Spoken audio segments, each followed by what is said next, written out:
दर्शकहरू नमस्कार। एबिसी वाचमा यहाँहरूलाई हार्दिक स्वागत छ। म अनन्त अनुराग। 23 गते बस्ने भनिएको संसदको बैठकमा दलहरू कसरी प्रस्तुत हुने विषयमा रणनीतिक बनाउन अहिले केन्द्रित भएको देखिन्छ।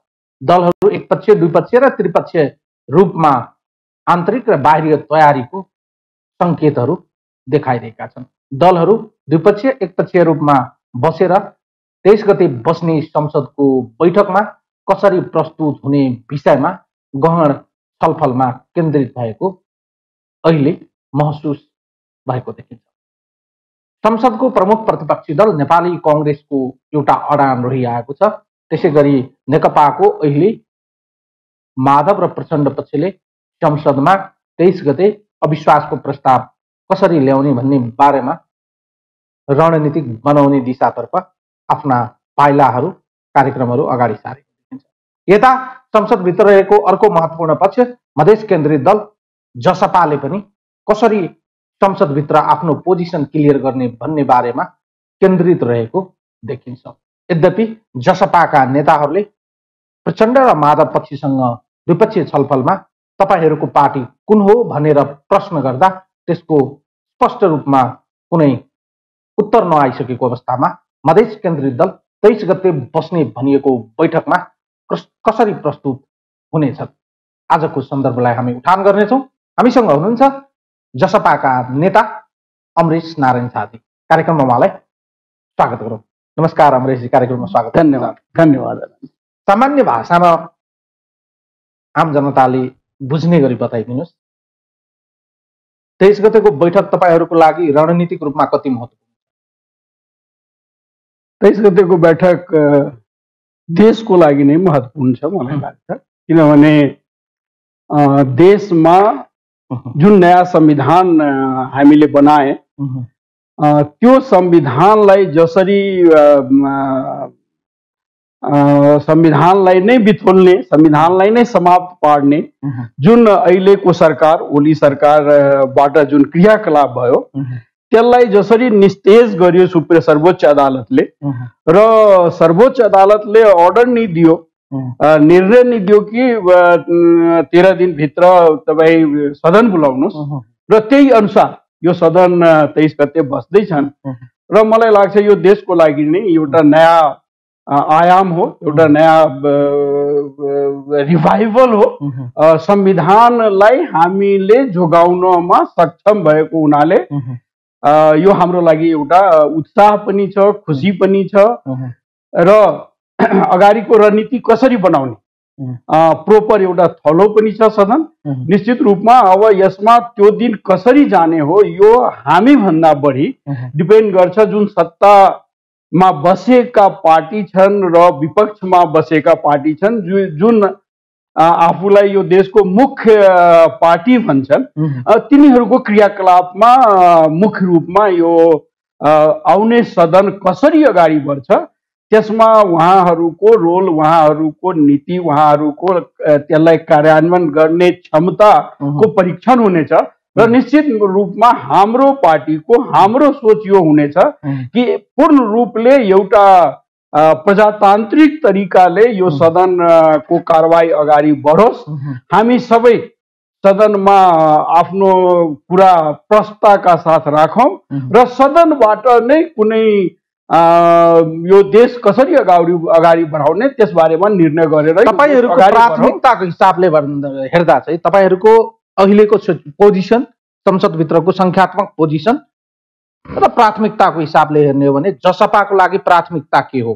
अहिलेको वस्तुस्थिति संविधान ट्र्याकभन्दा बाहिर गएको थियो, संविधान ट्र्याकमा आएको देखिन्छ, एउटा पोजिसन छ भने अब संसदभित्र प्रधानमन्त्री केपी शर्मा ओलीज्यूको पार्टी विभाजित औपचारिक रूपमा हुन बाँकी रहँदा पनि पार्टीभित्र दुई खेमा भइसकेपछि सरकार बनाउने एउटा बाध्यात्मक स्थिति उत्पन्न हुने अवस्था देखिन्छ। यस अर्थमा तपाईहरूको लागि चाहिँ प्राथमिकता चाहिँ के हो संसदभित्र? हाम्रो लागि प्राथमिकता अहिले पनि थियो। जुन दिन ओलीजीले संविधान भन्दा बाहिर गएर संसदलाई विघटन गर्नुभयो, यो देशमा हामी पहिल्यै पार्टी थियो जुन आन्दोलनमा आए र हामीले भने कि यो असंवैधानिक छ, मलाई लाग्छ कि यो भन्दा पहिलेको इन्टरभ्यूमा तपाईँ नै मलाई सोध्नु भएको थियो कि तपाईँ त यो संविधानसँग नै धेरै असहमत हुनुहुन्छ। फेरि पनि म आउँछु र त्यो मैले भन्न यो खोजेको कि हाम्रो चाहना के हो भने अहिलेको जुन संविधान छ त्यसमा हामीले चाहेको संशोधन आफ्नो ठाउँमा छ,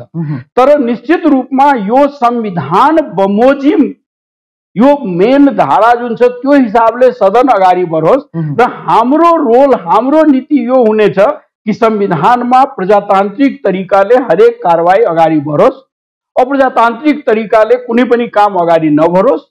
जसरी अहिले ओलीजी या त्यो नेपाल कम्युनिस्ट पार्टी नेकपा जसरी एग्रेसिभ भएर र आपसमा लडेर देशलाई बर्बाद गर्न खोज्नु भएको छ त्यसरी सदनलाई बर्बाद गर्ने काम नहोस्। उहाँहरू संयमित भएर एउटा प्रजातान्त्रिक देशमा सदन जसरी बिहेभ गर्छ, सांसद जसरी बिहेभ गर्छ, नेता जसरी बिहेभ गर्छ त्यो रूपमा सदनलाई अगाडि बढाउने उहाँहरूको दायित्व हो र त्यसमा हामी पूर्ण रूपले सहयोग गर्न सघाउन तयार छौँ। कुनै पनि अन्यथा सरकार यताउता हाम्रो प्रायोरिटीमा नै। तर तपाईहरू पनि डाइरेक्ट इन्डाइरेक्ट रूपमा नेगोसिएसन गर्ने वा तपाईहरू पनि अहिलेको सिचुएसनलाई चाहिँ रणनीतिक रूपमा नाफा घाटाको हिसाब गरेर क्याल्कुलेसन गरेर बसेको जस्तो देखिन्छ हैन। यसलाई त्यसरी नभनौँ, यसलाई कसरी भनौँ भने हामीले यो देशको लागि के उचित हुनेछ सुरुदेखि हामी यो देशको लागि कुरा उठाएको छु। चाहे त्यो मधेसीको कुरा होस्, जनजातिको कुरा होस्, आदिवासीको कुरा होस्, त्यो देशको कुरा हो, नेपालको कुरा हो, नेपालमा बस्ने मान्छेको कुरा हो। र अहिले पनि हाम्रो रणनीति त्यो लाभ र नाफा र घाटाको पार्टीको रणनीति होइन हो, देशको नाफा र घाटाको लागि हामी कन्सियस छौँ, हामी सजग छौँ र देश कसरी अगाडि राम्रोसँग बढाउने, पिसफुली बढाउने, डेमोक्रेटिक तरिकाले बढाउने त्यसको लागि हामी सजग छौँ र त्यसमा हामी सदनलाई अगाडि बढाउने पूर्ण रूपमा कोसिस गर्छौँ र सहयोग गर्छौँ। तपाईहरूसँग भोलि वा 23 गते तपाईहरूले एउटा पोजिसन क्लियर गर्नुपर्ने स्थिति आउन सक्छ संसदभित्र र तपाईहरूले एउटा पक्षलाई छान्नुपर्ने स्थिति आउँछ। सामान्य रूपमा एजेन्डाको हिसाबले, अहिलेको राजनीतिक ध्रुवीकरणको हिसाबले, अहिलेको राजनीतिक माहौलको हिसाबले जसपा प्रधानमन्त्री केपी शर्मा ओलीजीको खेमातिर ढल्केको छ वा प्रचण्ड माधवजीको खेमातिर ढल्केको छ, अथवा त्यतातिर पनि हेर्न सकेनौँ भने जसपा नेपालको पोजिसन अहिले लगभग नेपाली कांग्रेसको जुन पोजिसन हो त्यो पोजिसनमा उभिएको छ। तपाईहरूको पोजिसन संसदभित्र हो चाहिँ के हैन? हामी कतैतिर पनि ढल्केको छैन, न हामी ओलीतिर ढल्केका छौँ, न हामी प्रचण्ड माधवतिर ढल्केका छौँ। हामी बडा प्रष्टताका साथ उहाँहरूलाई भनेको छु कि पहिले तपाईहरू आफ्नो पोजिसन सदनमा क्लियर गर्नु। ढल्किनु भएको छैन, तर मान्छेहरूको आरोप के रह्यो भने, मान्छेको आरोप के रह्यो भने अमरेशजी आन्तरिक रूपमा मन्त्रालय बाँडफाँडको लागि कुराकानी त अगाडि बढेको देखिन्छ। आगामी सरकारमा कुन मन्त्रालय लिने, कति मन्त्रालय लिने, कसलाई मन्त्रालयमा पठाउने भने एउटा कुरा पब्लिक डोमेनमा देखिन्छ। एउटा कुरा म क्लियरली के भन्नु भने हामी राजनीतिक पार्टी हो, राजनीतिक पार्टी सरकार चलाउनको उद्देश्यले नै बनाएको। ठीक छ, भोलिको दिनमा भोलिको दिनमा तपाईहरूलाई बढी फाइदा हो, राजनीतिक रूपमा सरकारमा जानुपर्ने स्थिति आयो भने र बढी तपाईलाई अब ठाउँ दिइयो भने प्रधानमन्त्री केपी शर्मा ओलीसँग पनि जान सक्नुहुन्छ भने चाहिँ हामी परिकल्पना गरौँ। हामी ठाउँको लागि तपाईँ सुन्नुभयो होला, विभिन्न माध्यमबाट सुन्नुभयो होला, हाम्रो नेताहरूको इन्टरभ्यूबाट पनि सुन्नुभयो होला कि हामी बहुत क्लियर साथ भनिदिएको छु कि हामी गभर्मेन्टमा जाने कुनै पनि हालतमा इच्छुक छैन आजको दिनमा, किनभने जनताले हामीलाई त्यसको लागि म्यान्डेट नै दिएको छैन। त्यो त धेरै पहिलेदेखि भन्दै आउनु भएको थियो, तर त्यो कुराहरू चाहिँ इतिहासका कुराहरू भए। अहिले बेला बेलामा चाहिँ तपाईहरू यी कुराहरू बिर्सेर सत्तामा जाने काम गर्नु भएको छ। इतिहासले चाहिँ झकझक्याइराखेको। हामी जसपाको कुरा गर्दैछु, जसपाले यस्तो कहिले पनि गरेको छैन। तपाईँ जसपाको कुरा गर्दै हुनुहुन्छ, जसपाले जसपा भित्रको पात्र र प्रवृत्तिको त कुरा गर्न सकिएन। त्यो त चेन्जेबल हुन्छ नि। के हुन्छ भने हरेक चिज सिकिन्छ, पाठ पनि सिकिन्छ र आजको दिनमा हाम्रो पार्टी, हाम्रा नेताहरू क्लियर हुनुहुन्छ कि हाम्रो प्रायोरिटी गभर्मेन्ट होइन, हाम्रो प्रायोरिटी डेमोक्रेसी सेभिङ हो, हाम्रो प्रायोरिटी यो देशको संविधान सेभिङ हो र हाम्रो प्रायोरिटी जुन यो देशमा आदिवासी मधेसी जनजातिले पाएको अधिकार छैन त्यो अधिकारलाई एस्टेब्लिश गर्नको लागि हामीलाई जे गर्नुपर्छ त्यो गर्नेतिर हामी सोच राखेका छौं। हामी सरकारमा गएर 2 मन्त्रालय या 3 मन्त्रालय या 4 मन्त्रालय लिएर बसौं, त्यो अहिलेसम्म यो पब्लिक यो चाहिँ आम जनताको लागि, खपतको लागि, राजनैतिक खपतको लागि बोल्दा चाहिँ स्वीकार्य भएको देखिन्छ। तर जब एजेन्डाका कुरा गर्छौं भने एजेन्डामा गएर तपाईहरु न ओल्लो न पल्लो घाटको हुनुहुन्छ यो स्थितिमा, हैन? तपाई यसलाई यसरी डिफाइन नगर्नुस्। तपाई हाम्रो पार्टीको सदनको क्षमतालाई हेर्नुस्। हामीले जुन आम जनताले म्यान्डेट दिएको छ त्यसलाई एभ्यालुएट गर्नुस् र हामीले जसरी आफ्नो इस्युमा सदनदेखि सरकारसम्म आफ्नो अरान राख्दै आएको छु, जसरी हरेक इस्युमा, हरेक ठाउँमा, हरेक आन्दोलनमा हामीले जसरी आफ्नो इस्युलाई राखेको छु त्यसलाई मूल्याङ्कन गर्नुस्। र त्यसरी मूल्याङ्कन यदि तपाई गर्नुहुन्छ भने यो देशमा यही हाम्रै पार्टी एउटा यस्तो पार्टी हो जसले अहिलेसम्म आफ्नो इस्युमा विचलित भएको छैन, विचलन आएको छैन। जे कुरा हामीले आन्दोलन ताका भनिरहेका थिए, जब हाम्रो पार्टी राजनीतिक पार्टी नै बनेको थिएन त्यो बेला पनि यही कुरा थियो। आन्दोलन भएपछि राजनीतिक पार्टी बनेपछि पनि यही कुरा राखेको छु र आजसम्म त्यही कुरा राख्दै आएको छु कि जुन अधिकारको कुरा हो त्यो अधिकार यो देशमा अधिकार विहीन व्यक्तिहरूको, समाजहरूको जबसम्म अधिकार स्थापित हुँदैन तबसम्म यो देश अगाडि बढ्न सक्दैन, विकासको बाटोमा जान सक्दैन। यो देशमा यस्तै चलखेल भइरहन्छ। त्यसैले त्यो हाम्रो अरान हो र पात्र र आज पनि हामी पात्र र प्रवृत्ति हेर्ने हो भने नेकपा भित्र अहिले देखिएको दुवै खेमा चाहिँ तपाईहरुको नजरमा उस्ता उस्तै हुन्। सबैबाट त हामीले धोका पाएकै हो। ओलीजी त हामीलाई आम ठान्नुहुन्थ्यो, रुखबाट 2-4 वटा आम झरे केही हुँदैन। र प्रचण्डजीले पनि जुन इस्यु लिएर नेता बन्नुभयो, 17,000लाई शहादत दिनुभयो, त्यो इस्यु छोडेर प्राइम मिनिस्टर बन्नको लागि उहाँ त्यही समूहसँग, त्यही शासकसँग सहकार या त्यही लाइनमा गइहाल्नुभयो जुन अहिलेसम्म नेपालको शासकहरूको मनोवृत्ति थियो। त्यसैसँग कम्प्रोमाइज गर्नुभयो। उहाँसँग एउटै इस्यु पनि बाँकी छैन, सबै इस्यु छोड्नुभयो। त्यति शहादत दिए पनि त्यो इस्युलाई तिलाञ्जली दिएर अहिले आएर जुन यो देशको प्रवृत्ति हो शासनको, त्यही प्रवृत्तिमा उहाँ पनि तल्लीन हुनुभयो। त्यसैले हाम्रो लागि त्यो फरक त छैन, निश्चित रूपमा छैन। त्यसैले हामी यो पालि अहिलेको सदनमा गम्भीर रूपमा आफ्नो इस्युमा अडिग छु। मन्त्रालय भन्दा हाम्रो इस्यु महत्त्वपूर्ण छ। त्यसैले इस्युसँग जो नजदीक आउँछ, नजदीक भन्नाले त्यो लिखितमा मात्रै होइन, रियालिटीमा त्योसँग हामी सहकार अगाडि बढ्ने सोच बनाउन सक्छु। यही बनाइहाल्छु त्यो छैन। तर हाम्रो पार्टीको आजको दिनसम्म यही सोच। तर तपाईको पार्टीभित्र पनि लाइन फरक फरक त सुनियो। तपाईको पार्टीभित्र एक तरिकाले चाहिँ अब अहिलेको संसदभित्रको विषयवस्तुहरूलाई एकातिर राख्ने हो भने तपाईकै पार्टीका अध्यक्ष बाबुराम भट्टराई उपचार गरेर दिल्लीबाट फर्किने बित्तिकै एयरपोर्टमा भन्नुभयो दलहरू बीच सहमति गरेर निर्वाचनमा जाँदा ठिक हुन्छ भन्ने संकेत गर्नुभयो। यसलाई चाहिँ कसरी बुझ्ने हामीले? तपाईहरुलाई चाहिँ अहिलेको यो संसदबाट निकास आउँदैन, निर्वाचनमा जाँदा फाइदा देख्नु भएको हो कि यो अहिलेको चाहिँ आकाशवाणीबाट आएको विषयवस्तुहरू हो? हेर्नुस्, हाम्रो मलाई लाग्छ बाबुराम भट्टराई नेपालको मात्रै होइन, विश्व परिप्रेक्ष्यमा यदि हामी लिडर हेरौँ भने, राजनीतिक व्यक्ति हेरौँ भने त्यसमा वान अफ द क्वालिफाइड व्यक्ति हुनुहुन्छ। ठीक छ, त्यसमा विवाद गरिरहनु पर्ने कुरा भएन। एकाडेमिक कुरालाई चाहिँ त्यति चाहिँ हामीले मैले भन्न खोजेको कि उहाँले दिएको स्टेटमेन्ट किन आकाशवाणी हुन सक्छ? उहाँ क्षमतावान व्यक्ति हुनुहुन्छ नेपालको राजनीतिकलाई एभ्यालुएट गर्न सक्ने, यहाँको राजनीतिको धारलाई बुझ्न सक्ने कुनै नेता भन्दा कम क्षमता बाबुराम भट्टराईजीमा छैन।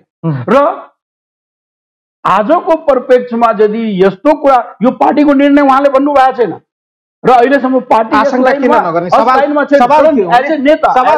तपाईँले भने जस्तै सवाल के हो भने आशंका किन नगर्ने? उहाँ काठमाडौँबाट दिल्ली उपचारको लागि जानु गर्दै हुँदा उहाँले त्यस्तो केही पनि बताउनु भएन। तर जब उहाँ दिल्लीबाट उपचार गरेर विशुद्ध रूपमा एयरपोर्टमा आउनुभयो त्यसपछि उहाँलाई चाहिँ दिल्लीको बसाइको क्रममा, उपचारको क्रममा उहाँलाई चाहिँ दिव्य ज्ञान प्राप्त भएको हो, हामी त्यसरी बुझौँ? यसलाई यसरी बुझौँ कि उहाँले उपचार गराउन जाँदाखेरिको नेपालको राजनीतिक स्थिति र उहाँ फर्केर आउँदाखेरिको राजनीतिक स्थितिमा एकदम धेरै फरक आइसक्यो, धेरै फरक। हामी यसरी बुझौँ यसलाई, प्रधानमन्त्री केपी शर्मा ओलीज्यू पनि भन्दै हुनुहुन्छ मुलुकको अहिलेको मौजूदा राजनीतिक निकासको सबैभन्दा उत्तम ताजा जनादेश हो, आम जनताको बीच जाने हो, निर्वाचन हो। अहिले बाबुराम भट्टराईजीको लाइन पनि लगभग त्यही लाइन हो, हामी यसरी बुझौँ? यसलाई यसरी बुझौँ कि निश्चित रूपमा आजको दिनमा संवैधानिक रूपमा जसरी 2/3 को सरकारले 2/3 को लगभग सांसद पाएको पार्टीले जसरी अकर्मण्यता देखाएको छ यो देशमा र अरू पार्टीको जुन पोजिसन छ, चाहे हाम्रो पार्टीको हो चाहे नेपाली कांग्रेसको होस्, त्यो परिप्रेक्ष्यमा अब उहाँहरू यो देशलाई अगाडि बढाउन सक्नुहुन्न। त्यो पार्टीको नेता जो भए पनि यो देशलाई अब राम्रोसँग सही तरिकामा विकासोन्मुख रूपले अगाडि बढाउन सक्ने क्षमता अब उहाँहरूमा छैन। त्यसैले उहाँहरूको खिचौलालाई समाप्त गर्ने हो भने सबैभन्दा राम्रो उपाय के त? यो एउटा आम नेपालीले सोच्न सक्ने कुरा हो। र चुनाव प्रजातन्त्रमा तपाईँ नै सोध्नु भएको थियो कि चुनाव त प्रजातन्त्रको सबैभन्दा राम्रो गहना हो। त चुनावमा जानु कुनै नेगेटिभ कुरा देशको लागि होइन। तपाईँ फेरि एक मिनट तर हामीले विरोध किन गरेका थिए, चुनावको गरेका थिए र फर्स्ट पार्टीको रूपमा गरेका थिए कि असंवैधानिक रूपमा चुनाव डिक्लेयर गरेका थिए। यदि सदनले बहस गरेर अरू कुनै पनि उपाय छैन, गभर्नमेन्टले होइन, म भन्दैछु फेरि, यदि सदनले यो निष्कर्षमा पुग्छ कि चुनावको विकल्प यो देशमा छैन र हाम्रो सरकार दिनको लागि, त्यो चुनाव व्हाट रङ? डेमोक्रेसीमा जनतामा जाने व्हाट रङ? यो मनसायले मलाई लाग्छ बाबुरामजीले यसलाई अगाडि बढाउनु भएको छ। यो स्टेटमेन्ट यो कसैको ज्ञान यति बुझ्नको लागि कसैको तपाईलाई फेरि पनि मेरो फेरि पनि प्रश्न के हो भने बाबुराम भट्टराईजी अहिलेको मौजूदा राजनीतिक वस्तुस्थितिबाट मुलुकलाई अर्को एक स्टेप माथि लैजाने हो भने आफूलाई सेन्टर पोइन्टमा राखेर यो मुलुकलाई निकास दिन म सक्छु भन्ने कुराले चाहिँ आफूलाई प्रोजेक्सन गरेर आफ्ना विषय वस्तुहरूलाई अगाडि सार्नु भएको हो। यदि गर्नु भएको छ भने केही रङ गर्नु भएको छ। तपाईँ अघि बताउनुभयो, तपाईँले नै अघि भन्नुभयो मलाई, तपाईँले नै भन्नुभयो अहिलेको माधव नेपाल प्रचण्ड, प्रधानमन्त्री केपी शर्मा ओली लगायतका नेताहरू, शेरबहादुरज्यू लगायतका नेताहरू सबै टेस्टेड एन्ड फेल्योर हुनुभएको छ। यस अर्थमा त बाबुराम भट्टराईज्यू पनि प्रधानमन्त्री भइसक्नु भएको छ। उहाँले पनि प्रधानमन्त्री कालमा देशलाई त काया पलट गरेको, देशलाई चाहिँ आफ्नो बौद्धिकताले, क्षमताले सबैभन्दा उत्कृष्ट गरेको त इक्जाम्पल त सेट गर्नु भएको छैन। यतिहरू मध्ये त्यो दाबी त प्रधानमन्त्रीज्यू पनि गर्दै हुनुहुन्छ। त्यस्तो दाबी त प्रधानमन्त्रीज्यू पनि गर्दै हुनुहुन्छ। मौजूदा पछिल्लो 46 सालपछि बनेको सरकारमा सबैभन्दा बढी काम मैले गरेको छु भन्ने प्रधानमन्त्रीज्यू भन्दै हुनुहुन्छ। आज काठमाडौँको सडकको अनुहार फेर्ने बाबुराम भट्टराई, जसमा कोही पनि प्रधानमन्त्रीज्यूले काठमाडौँको धुलो मैले चाहिँ अब उहाँ त डेली धुलोलाई रोकेको भनेर दाबी पनि गर्नु भएको छ नि त। ओलीजीले त 5 किलोमिटर डेली सडक कालो पत्रो गराउँदै हुनुहुन्छ। अब कहाँ गराउँदै हुनुहुन्छ, कुन देशमा गराउँदै हुनुहुन्छ मलाई थाहा छैन। तपाईलाई थाहा छ भने बाबुराम भट्टराईको नाममा राष्ट्रिय सहमति बन्ने सम्भावना छ।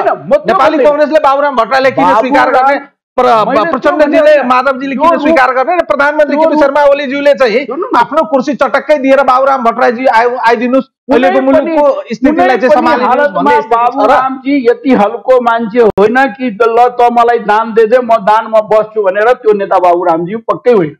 तर बाबुरामजी डेमोक्रेटिक वे तरिकाले यदि प्रधानमन्त्रीको रूपमा जनताले उहाँलाई स्वीकार गर्छ भने त्यो इफिसियन्टली चलाएर देखाइदिने यो देशमा सबैभन्दा कोही क्षमतावान छ। यदि जति पनि प्राइम मिनिस्टरको नाम आजको दिनमा यो देशमा आइरहेछ अगाडि, त्यसमा मलाई लाग्छ कि बाबुरामजी हुनुहुन्छ। र त्यस्तो सम्भव भयो भने निश्चित रूपमा यो देशको कायापलटतिर यो देश बढ्छ।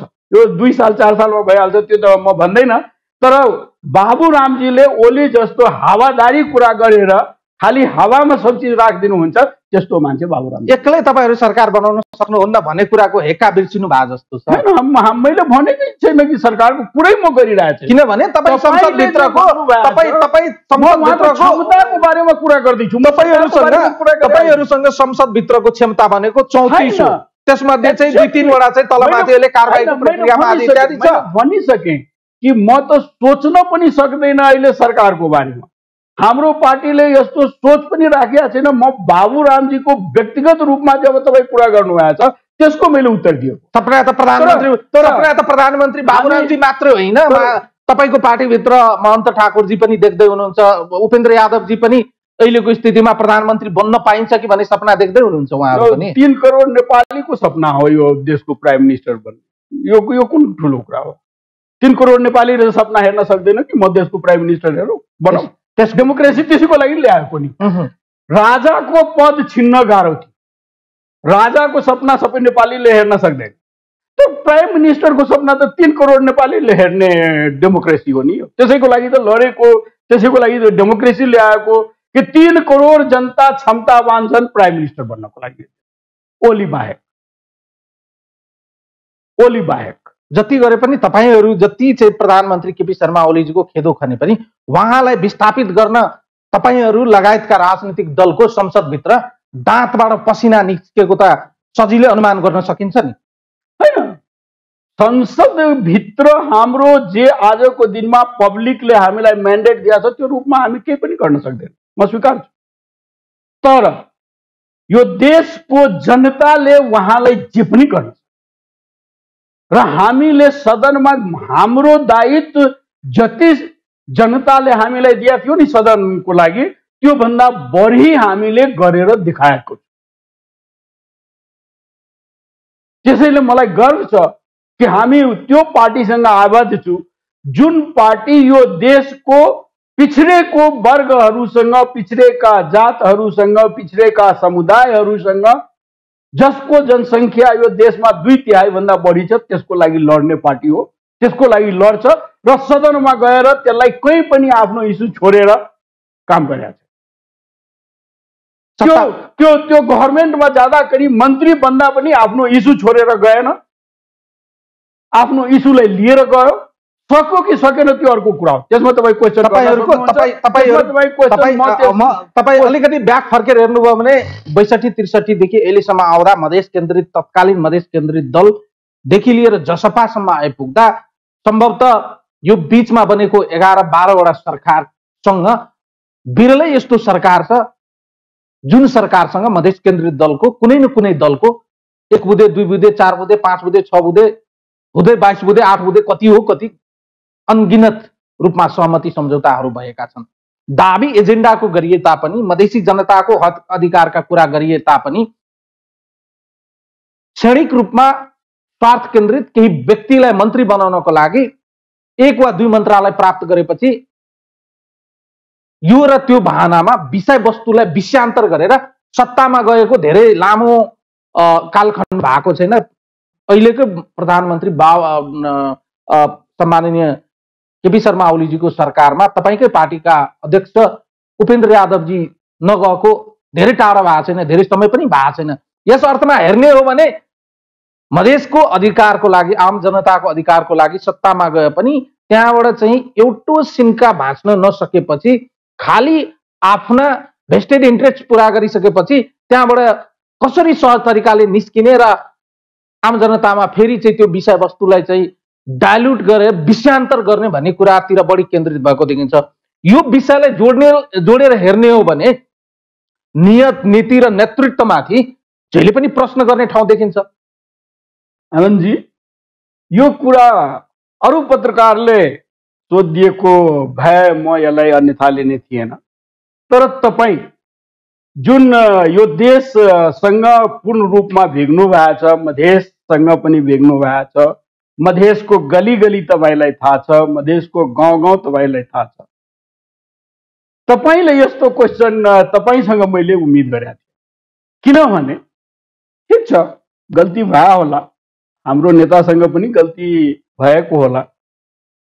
सायद हामी मन्त्रालय नखाएको भए, मन्त्री पद नखाएको भए स्थिति अर्को बन्न सक्थ्यो।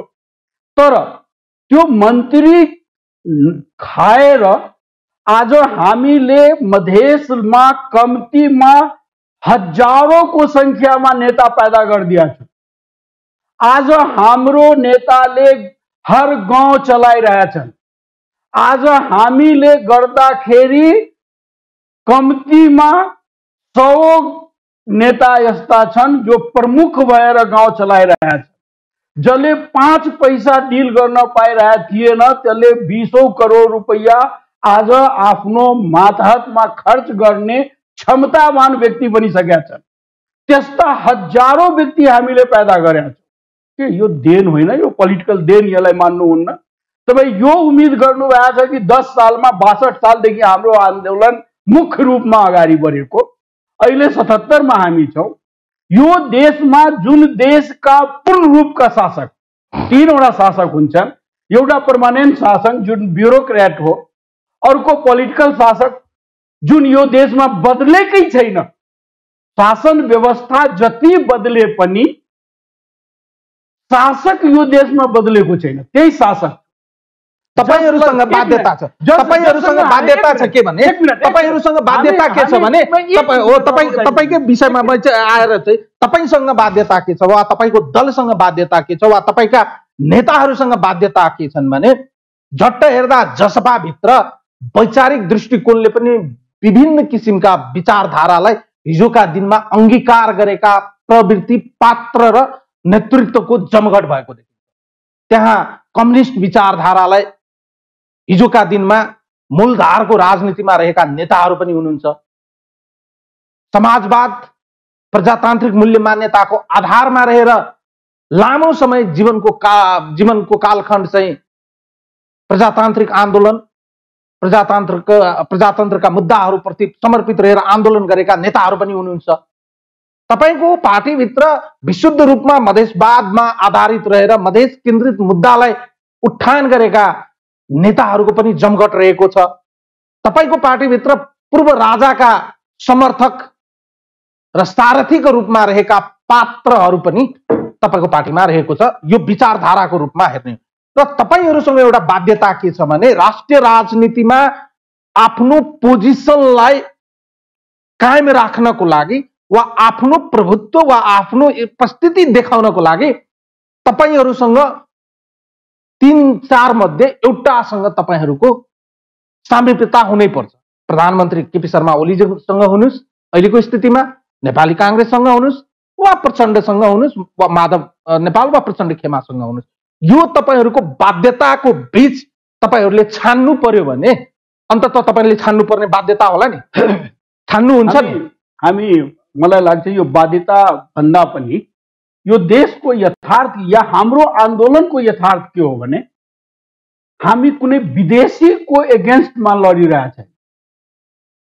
कुनै विदेशीको सँग आफ्नो अधिकारको लागि, राजनीतिक अधिकारको लागि लडेर उसलाई विस्थापित गरेर आफ्नो पक्षमा देशलाई ल्याउन धेरै आसान। हाम्रो लडाई यही देशको शासकसँग छ, जुन यही देशको शासक हुन्। त्यो पनि राजनीतिक मात्र होइन, यो देशको ब्युरोक्रेट्स जुन 100% उसैको समर्थक छ, जुन चाहदैन कि यो व्यवस्था चेन्ज होस्। तपाई यो भन्नुस् न, तपाई यो भन्नुस् न, अमरेशजी तपाई भन्नुस् वा तपाईको पार्टी वा तपाईको नेताहरूले यो भनिदियोस् वा यो पोजिसन क्लियर गरोस्। अहिलेको यो खिचातानी, अहिलेको मौजुदा राजनीतिमा न म नेकपाको दुवै खेमासँग छु, न त म नेपाली कांग्रेससँग छु, मेरो पोजिसन यो किन भन्न नसकेको? तपाई सुन्नु भयो होला, हाम्रो नेता क्लियर कट भनेको छ माधवतिर त यो ओलीसँग तिर त अहिलेसम्म मलाई लाग्छ मेरो पार्टीको कुनै दृष्टिकोणै गएको छैन जस्तो लाग्छ मलाई। अब मलाई तपाईँले पनि यसबारेमा जति पनि छानबिन गर्नुभयो होला, हेर्नुभयो होला, जति क्लियरली हाम्रो नेताले प्रचण्डजीलाई, माधवजीलाई भन्नुभयो त्यति क्लियरली मलाई लाग्दैन कि नेपाली कांग्रेसले उहाँहरूलाई भन्यो। र त्यसैले हामी कसैको पछाडि या कसैको पक्षमा लाग्ने त सोचैमा छैन। हाम्रो मुद्दालाई स्थापित गर्नको लागि संविधानमा कसरी सम्भव छ, कुन पक्ष लिबरल भएर आउँछ, त्यो पक्षको बारेमा हामी पार्टीमा डिस्कसन गर्छौं, त्यसपछि निर्णय गर्छौं। मानिलिनुस् भोलिका दिनमा अहिलेको सिचुएसनबाट नेकपा विभाजित भएर प्रधानमन्त्री केपी शर्मा ओलीजी अहिलेको पोजिसन छाडेर तपाईहरुलाई यो भन्नुभयो कि ल अब चाहिँ तपाईहरुको मागप्रति म सकारात्मक छु, यो विषयवस्तुहरूलाई संसदमा रणनीतिक रूपमा उठाऊ, तपाईहरु उहाँसँग पनि जान सक्नुहुन्छ। एउटा कुरा म भन्दिउ, ओलीजीलाई जति हाम्रो पार्टीले र व्यक्तिगत रूपमा म चिनेको छु, कुनै पनि हालतमा ओलीजीलाई हाम्रो पार्टीले विश्वासी गर्ने जुन उहाँको अहिलेसम्म हामी त्यो कम्युनिस्टहरु होइन कि या नेपालको त्यस्तो भोटर होइन जसले ओलीजीलाई सिर्फ यसले जिताइदियो कि ओलीजी मधेसीलाई टाउकोमा गोली हान्नु सक्सेस हुनु। उहाँले आम एउटा रुखबाट झरे के हुन्छ यो भन्नुभयो, त्यसले जित्नुभयो। उहाँले भारतलाई विरोध गर्नुभयो, त्यसले जित्नुभयो। के यो नेपाली जनतालाई थाहा थिएन कि ओलीको क्षमता के हो? यो आम जनता कन्फ्युज थियो, म त अलि पनि कन्फ्युज थिएन। ओलीले अहिलेसम्म जति ओलीजीले गर्नुभयो त मैले जति पनि प्रिडिक्ट गरेका थिएँ, मैले जति पनि सोचेका थिएँ त्यही अनुसार उहाँले गर्नुभयो। उहाँसँग हामी नेपाली जनताले यो विश्वास गरेका थियो कि ओलीजी आए साँच्चै यो देशमा रेल चलाइदिनुहुन्छ, जहाज चलाइदिनुहुन्छ, के गरिदिनुहुन्छ, युरोप बनाइदिनुहुन्छ, स्विट्जरल्यान्ड बनाइदिनुहुन्छ भने मलाई लाग्दैन कि नेपाली जनता यति मूर्ख। उहाँले भोट पाउने एउटै कारण थियो, राष्ट्रवाद र मधेसीलाई गोली ठोकेको। जुन व्यक्तिले मलाई गोली ठोकेर मेरो पार्टीको आन्दोलनलाई मा गोली चलाएर मान्छे मारेको छ, त्यो व्यक्तिलाई यो भन्दैमा कि म तपाईको समस्या समाधान गरिदिन्छु, त्यही त अविश्वास हाम्रो नेता अविश्वास आयो भने अविश्वास अहिले तपाईहरुले पोजिसन कुरै नगरौँ, ओलीको त कुरै नगरौँ, ओली बाहेक के हुन सक्छ? त्यो हिसाबले यो देशलाई प्रगतिशील अगाडि बढाउनको लागि हाम्रो जे रोलको आवश्यकता हुन्छ, हामीलाई जे गर्नुपर्छ त्यसको लागि हामी यो देशको लागि, नेपालको लागि, यो संविधान बचाउनको लागि हामी गर्नेछौँ। त्यो बाहेक हामी केही पनि त्यही त भन्दैछन् मान्छेहरूले। तपाईले अघि मलाई बताइहाल्नुभयो, मधेसको राजनीति बुझ्नुहुन्छ। 70 को मलेट घटनाबाट उत्पन्न भएको राजनीतिक परिस्थितिलाई हेर्दा र अहिलेसम्मको स्थितिलाई हेर्दा हिजोका दिनमा पनि तपाईहरुले त्यही भन्नुभएको थियो, ओलीसँग कुनै किसिमको हाम्रो चाहिँ गठबन्धन हुँदैन, कुनै किसिमको हाम्रो चाहिँ समीकरण हुँदैन। तर दुर्भाग्य के हो भने टाइम टु टाइम जे भन्नुहुन्छ त्यो लागू हुँदैन, त्यसको ठिक विपरीत देखिन्छ। आम जनताले ती इतिहासका पानाहरू पल्टाएर हेर्दा चाहिँ फेरि हाम्रा नेताहरू, फेरि जसपाका एक किता, जसपाका केही नेता। यसरी नहेरौँ, यसलाई यसरी हेरौँ। हामीले हरेक तवरबाट एभेलेबल क्षमताको हिसाबले आफ्नो इस्युलाई पूरा गराउनको लागि मात्रै काम गरिरहेको छ।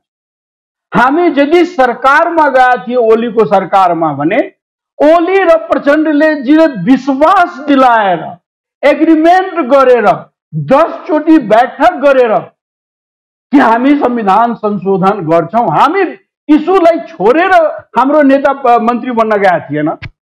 इस्युलाई लिएर गएको र छोड्दा पनि इस्युलाई अगाडि बढाएर त्यो पद छोडेको, यसरी मूल्याङ्कन गरौँ, यसरी इभ्यालुएट गरौँ यसलाई। तपाई जस्तो एङ्करले हरेक हाम्रो एक्टिभिटिजलाई नेगेटिभ रूपमा नै प्रस्तुत गरिदिनु भयो भने त भएन नि। तपाईले मेरो पोजिटिभ पोइन्ट जुन छ त्यो पनि जनताको अगाडि राखिदिनुस्, यो पनि तपाईको कर्तव्य हो आनन्दजी। यो जो पोजिटिभ यो मेरो भनाइ के छ भने यो तपाईं मूल्याङ्कन गर्नुस् न कि हामीलाई कति क्षमतावान थियो त्यो बेलामा, जुन बेलामा हामीले आफ्नो नेता उपेन्द्रजीलाई मन्त्रीमा पठाए, हामी निर्णय गरेर पठाए, उपेन्द्रजी आफै गए होइन। म नेता छु, म मन्त्री बन्छु र आएर पार्टीलाई सूचित गर्छु कि म मन्त्री बने, त्यो भए होइन। हामी केन्द्रीय कमिटीमा छलफल गरे, 2 दिनसम्म छलफल गरे र छलफल गरेर हामीले इभ्यालुएट गरे कि अहिलेको परिस्थितिमा यो शर्तको साथ यदि मन्त्री पद यो सरकारले हामीलाई दिन्छ भने हामी जान तयार हुनुपर्छ, किनभने हामी गएर 2/3 हुन्छ। उहाँहरूले भन्नुभएको थियो कि 2/3 भएपछि संविधान संशोधन गर्न सकिन्छ, तपाईहरू आउनुहोस्, तपाईको यो पक्षलाई हामी सम्बोधन गर्न तत्पर। तर हामीले धोका खाएर हामी ब्याकमा सिकिरहेछौँ कि कति समय यो देशमा राजनीतिकहरू धोका दिन्छन्। त्यसैले आज न हाम्रो यो स्थिति छ कि हामी आँख मुनेर होली जी माथि विश्वास गरिलिन्छौँ या प्रचण्डजी माथि विश्वास गर्छौँ। हामी देउपामाथि पनि विश्वास गर्दैन।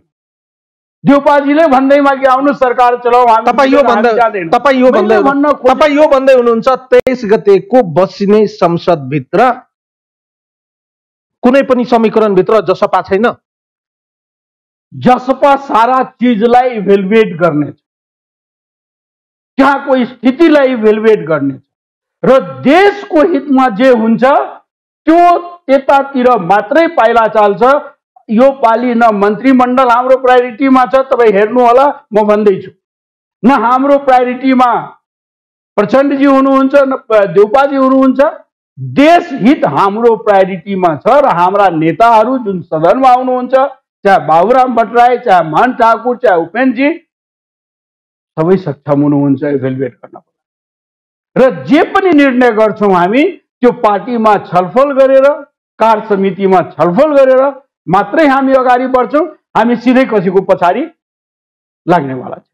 तपाईले यति भन्दै गर्दा जसपा भित्रको आन्तरिक मत भिन्नता पनि बाहिर आएको देखिन्छ, वैचारिक रूपमा देखिन्छ, सांगठनिक रूपमा फरक फरक तरिकाले कार्यक्रमहरू भइरहँदा जसपा पनि एकमुष्ट रूपमा रहन्छ कि रहन्न, तपाईकै पार्टीभित्रका नेताहरूको, तपाईका पार्टीभित्र र तपाईको पार्टीप्रति आस्था राख्ने तपाईका कार्यकर्ताहरूको चिन्ता र चासो रहेको देखिन्छ।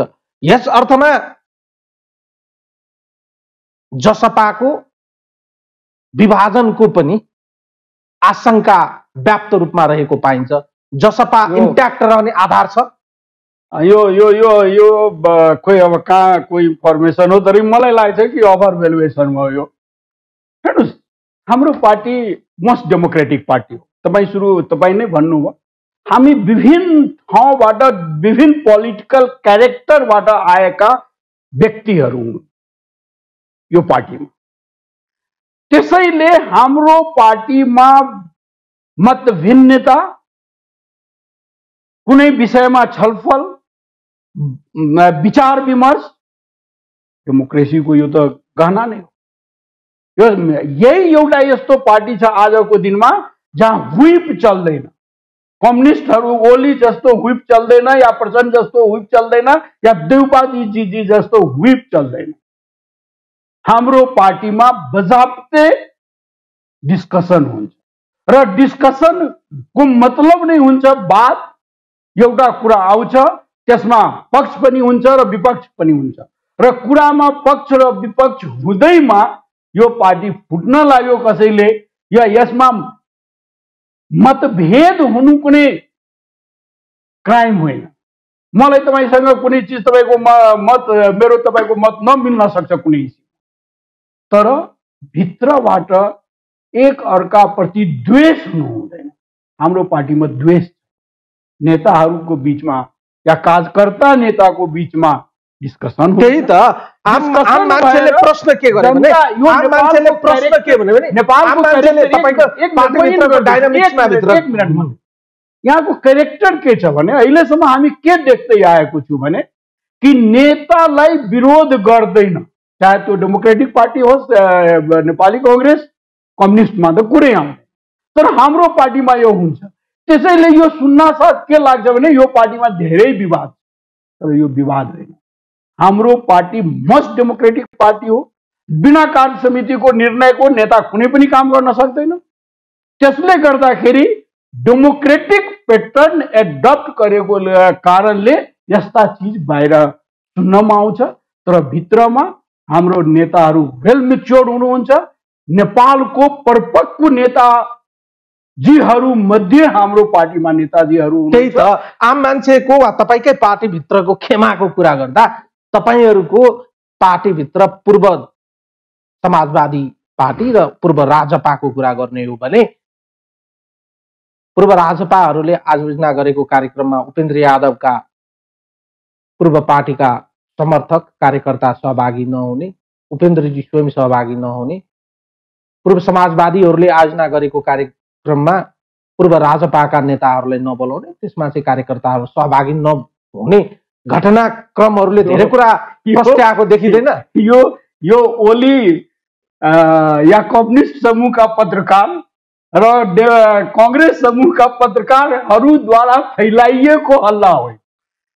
हेर्नुहोस्, नेता जब 4 छन् भने 4 ठाउँमा जान्छ, सबै नेता एकै मञ्चमा आएर बस्छ। कार्यकर्ताको जहाँसम्म कुरा छ, मलाई लाग्दैन कि कुनै पनि यस्तो मिटिङ हुन्छ जहाँ के भन्छ उपेन्द्रजी पक्ष आएन या ठाकुरजी पक्ष आएन या महतोजी पक्ष आएन, यस्तो हुँदैन। यो हल्ला हो हाम्रो। हामी त यो देशमा एउटा यस्तो पोलिटिकल पार्टी भएको छु जसको शुभचिन्तक जनता बाहेक शासनको वरिपरि बस्ने कोही पनि छैन। सब हाम्रो दुश्मन मात्रै, किनभने हामीले चाहेको चिज यो देशको शासकले नचाहेको, नरुचाएको। अब नरुचाएको चिज चाहने पार्टीलाई कोही पनि समर्थन गर्छ, कोही पनि पोजिटिभ हेर्नु भएको छ। कुनै टिभीमा, कुनै रेडियोमा, कुनै सरकारमा हामी कुनै तपाईहरुसँग कसैको दुश्मनी छैन। अमरेश सर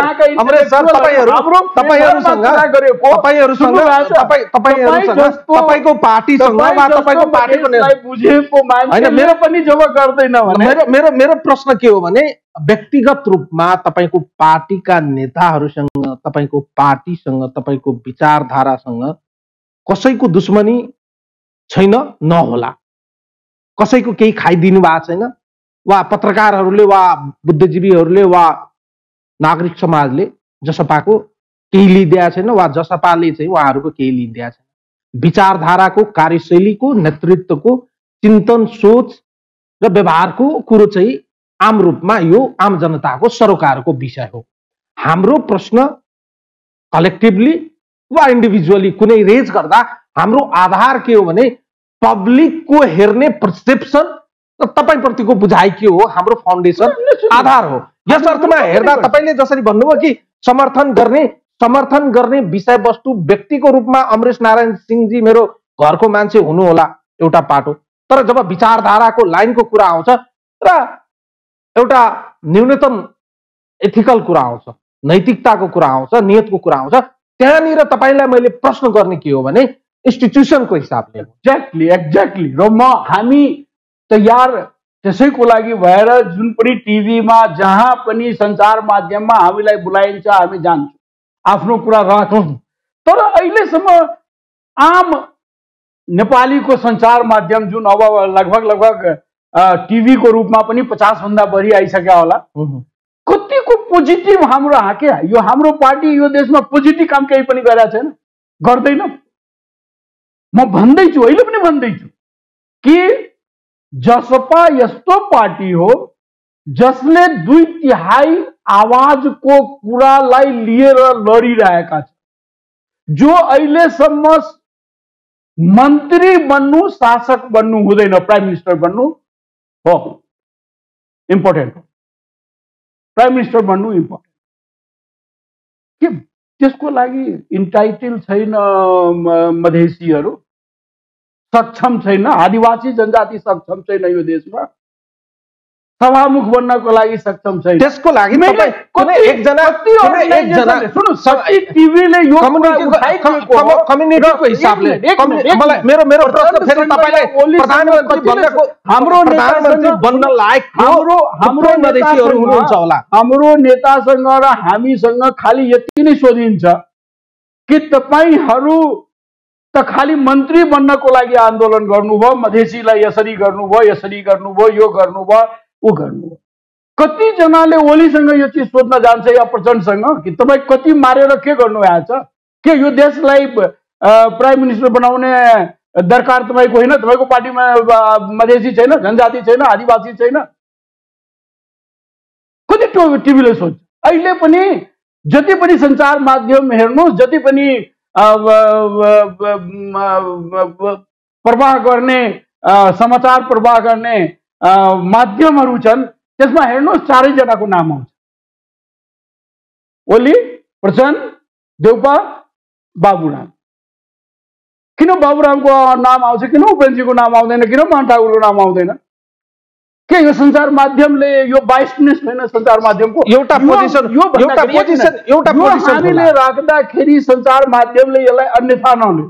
मैले भन्न खोजेको कि सञ्चार माध्यमको पनि दायित्व छ कि हाम्रो पोजिटिभ चिजलाई पोजिटिभ वेमा राखिदिनुहोस् र हामीबाट भएको गल्ती हामी त स्वीकार गर्छौँ। सायद थोरै पार्टी छ नेपालमा जसले यसरी स्वीकार गर्छ कि हामीबाट गल्ती भएको होला। हामीले जति धेरै समय छैन, कुनै दिन मिडियाको सकारात्मक र नकारात्मक विषयमा तपाईसँग, तपाईको पार्टी वा तपाईसँगै कुराकानी। तर सवाल के हो भने मधेस केन्द्रित दलहरू सत्तामै जानको लागि छिटफुट टुटफुट भएको थुप्रै इतिहासहरू छ, जीविती छ। त्यो चाहिँ केवल एजेन्डाको लागि थिएन भन्ने कुरा चाहिँ दाबी गर्नेहरू जनतासँग झुठो बोलिरहेका छन् भन्ने कुरा सफेद सत्य हो। त्यतातिर पनि म गइन। सवाल अन्त्यतिर आइपुग्दा चाहिँ बहसको अहिलेको मौजूदा राजनीतिमा संसदभित्र एक किसिमको सांसद समीकरणको खिचातानी भइरहेको देखिन्छ। तपाईको पार्टीभित्र पनि केही सांसदहरू आजै पार्टी छाडेर उता जाँदैछ है, केही सांसदहरू फलानो पार्टीको फलानो नेताको सम्पर्कमा हुनुहुन्छ है। तपाईका पार्टीका सांसदहरू नेताहरू फलानो नेताको फलानो घरमा फलानो ठाउँमा गोप्य वार्तामा व्यस्त हुनुहुन्छ है भनेर समाचारहरू हामीले फैलाएका होइन है। फेरि तपाईँ भन्नु होला कि यो मिडियाको काम हो। यो यसमा कति सत्यता छ? भोलिका दिनमा समीकरणको हिसाबले उभिनुपर्ने स्थिति आयो वा जसपाका सांसदहरूले, तपाईले अघि भन्नुभयो हुइप लाग्दैन, तपाईको पार्टीको लाइनभन्दा बाहिर गएर संसदभित्र आफ्नो पोजिसन क्लियर गर्यो भने चाहिँ के हुन्छ? अहिले आजको दिनमा जुन हाम्रो पार्टीको पोजिसन छ, आजको दिनमा हाम्रो सांसदहरू यो चिजलाई राम्रोसँग बुझ्नु भएको छ कि उहाँ माथि के दायित्व हो, जनताले उहाँसँग के एक्सपेक्ट गरेका छ र जसरी पार्टीमा हामी यसमा बडा खुलेर कुरा गरेका छौँ, यसमा निश्चिन्त छु हामी कि हाम्रो सांसदहरू हाम्रो पार्टी बाहेक कतै पनि एक इन्च यताउता हुनेवाला हुनुहुन्न। त्यसैले कसैले को सोच बनाएको होला, कसैले यसको लागि कसरत गर्छ, मेहनत गर्छ भने यो खेर जाने हो, यो बेकार जाने हो, यसमा कुनै पनि सत्यता छैन। हामी इन्ट्याक्ट छौँ, हामी इन्ट्याक्ट रहनेछौँ। हामी यो देशमा चाहिने आवश्यक ग्रुपलाई केही दिनको लागि आएका छौँ र अब त्यो दिएर नै अगाडि बढ्छौँ हामी, अन्यथा केहीको लागि अगाडि फुट्ने छैन भनेर विश्वास मान्नुस्।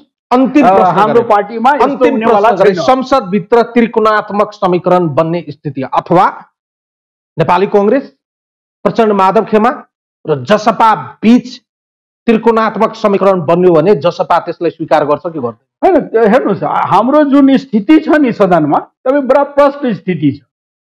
कसैलाई गभर्नमेन्ट बनाउनको लागि हाम्रो सांसद चाहिएकै छैन।